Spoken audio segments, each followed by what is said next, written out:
खुलुमबाय दिनै 9 डिसेम्बर 2023 सुनिबार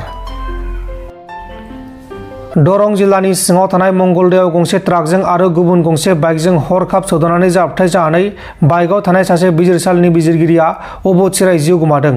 थैनाय बिजिरगिरिनि मुङा जाबाय प्रेमेश्वर शर्मा। गुवाहाटी नोगोरमानि सिङाव थानाय हेंग्राबारि ओनसोलाव पुलिसआ अपारेसन खालामनानै ड्राग्सजों लोगोसे जाथायाव लोब्बा थानाय सानै ड्राग्स फालांगिरिखौबो एरेस्ट खालामदों। हमजानाय सानै ड्राग्स फालांगिरिफोरनि मुङा जाबाय दिग्विजय नबिस आरो कुंदन ठाकुर। लोगोसे पुलिसआ बिसोरनिफ्राय गंसे गारि आरो मबाइल फनबो बोखांनो हादों। इउपिपिएल हानजायाव जयेन जानायफोरा बिटिसिनि बारग' डिप्युटि चिफ खाम्फा बरगयारिनि फिसाजो आरो फिसाला गोजाजोब होननानै राकेश ब्रह्मआ फोरमायदों। जोंनि थांखिया भटारशिप। बे भटारशिपखौ जोङो 20 बोसोरनिफ्राय दाबि खालामबोखांबाय। भटारशिप मोननांगौनि दाबिजों पिपिआइ हानजाया साइकेल रेलि बानजायदों। जोंनि थांखिया भटारशिप मेन। बे भटारशिपखौ जोङो प्राय 20 बोसोरनि सिगांनिफ्राय दाबिबोबाय आरो द्वितीयआव जोंहा गाबोन मेम'रेन्डामाव जोंहा 2 नम्बर पइन्टआ जाहैबाय अखण्ड भारत निर्माणनि थाखाय। बे भारतआव जोङो भारतआ जेरै जुक्तराष्ट्र होननानै खोनाबोनाया जोङो फ्राय बोरायबाय। 1976-77 सननिफ्राय जोङो भारत जुक्तराष्ट्र होननानै लिरबोनो मोन्दों जोङो। अबयसे मास्टारानो लिरनो थिनबाय भारत जुक्तराष्ट्र होननानै लिर।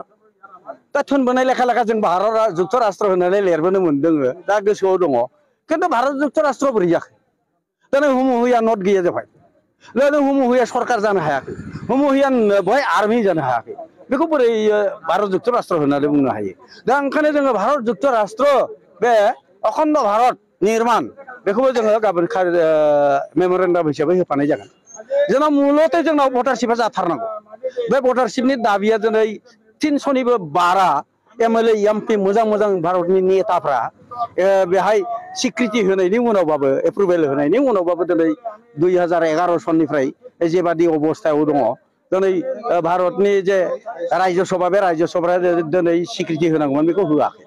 बेनि जाउनाव जोङो दिनै बहुद गोबावनिफ्राय जोङो बे आन्दलनखौ खालामबोनांगौ जादों। बेवहाय मोनसे खोथा सिखारदों जे भारतनि माखासे बाथ्राया ओरैबायदि सिखारदों जे 65% जे भटारशिप मेम्बारशिप जायोब्लानो जोङो बे भटारशिपखौ होनाय जागोन होननानै बुंदों। दा बे 65% जानायनि खेथ्रआव दिनै भारतआव जे राजनैतिकनि अबस्थाखौनो मिथिया जे 100आव 70% मानसियानो भारतनि बे राजनैतिक माने कन्डिसनखौनो मिथिया। मा पलिटिकेल कन्डिसनखौ बिथांमोनहा हमनो हानाय गोहोआनो गैया। दिनै फैसाजों भट बायो।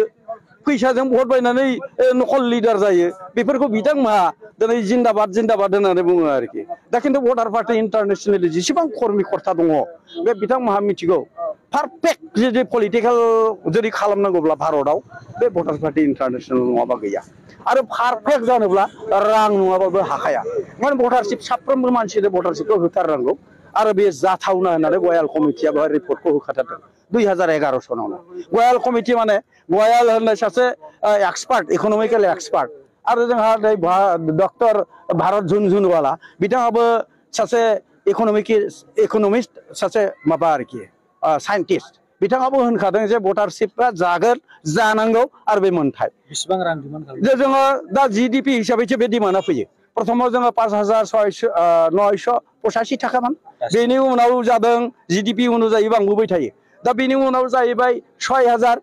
बेनि उनाव जाफैबाय नै देग्लाय 8,435 थाखा। बे रेलिखौ बबेनिफ्राय बबेसिम जागायदों? जोङो बे रेलिखौ दिनै दतमानिफ्राय स्टार्ट होदों। जोङो दाख्लै लकेसन पारमिसन हिसाबै लकेसनखौ होदों। फ्रम दतमा टु कसुगाव बाया सराइबिल बेबादि होनाय जादों। सराइबिलनिफ्राय दिनै जोङो बेवहाय जोबथा फैबाय। दा बाहाय जोबथा फैबाय जोङो साबकाटायाव। दा गाबोन बेनिफ्राय स्टार्ट होगोन। बेनिफ्राय जोङो 4टा बा 3टायाव जोङो DC अफिसाव जोङो मेम'रेन्डामखौ होनाय जागोन। जों खोब डिसिप्लिनखौ मेनटेन खालामनो सेस्था खालामदों जाहाथे भारतनि जे मोनफ्रोमबो दल संगठनफ्रा बे 2,858टा दला जाहाथे मिथियो बे मेसेजखौ होनो सानदों जोङो जे बेवहाय एकमात्र डिसिप्लिन मेनटेन खालामग्रा दल हिसाबै हानजा हिसाबै भटार पार्टि इन्टारनेसनेल दं होननानै बेखौ जों सार्टिफिकेट होनो सेस्था खालामदों। दिनै जोङो बेवहाय मथा मथि 100सो दंमोन। माखासे मानसिखौ जों बिदाय होबाय मजाथिनिफ्राय। मा रेलि? बे साइकेल रेलि। Cycle rally. दा गतिके जोङो बड'लेण्ड बा आसाम बा इण्डियानि साफ्रोमबो भटार पार्टी बा भटार्स नागरिकफोरखौ जों बुंनो सानदों जे भटारशिपखौ बिथांमोनहा सोरबा सोरबा एकदम जायहा माने बिगियान दंना गैया जों बेखौ मिथिया যে ইমান ভাল ভাল ছাত্র আছে ইমান এমএ বিএ পাস করা আছে মানে সায়েন্সটো নাজানে বিজ্ঞানটো নাজানে नोंथांमोन दिननि खौरांफोरा बेखिनिल'मोन बेखिनिसिम नायनायनि थाखाय नोंथांमोननिसिम रोजा रोजा साबायखर गोजोन्थों एसेनोसै जै बर' हारिनि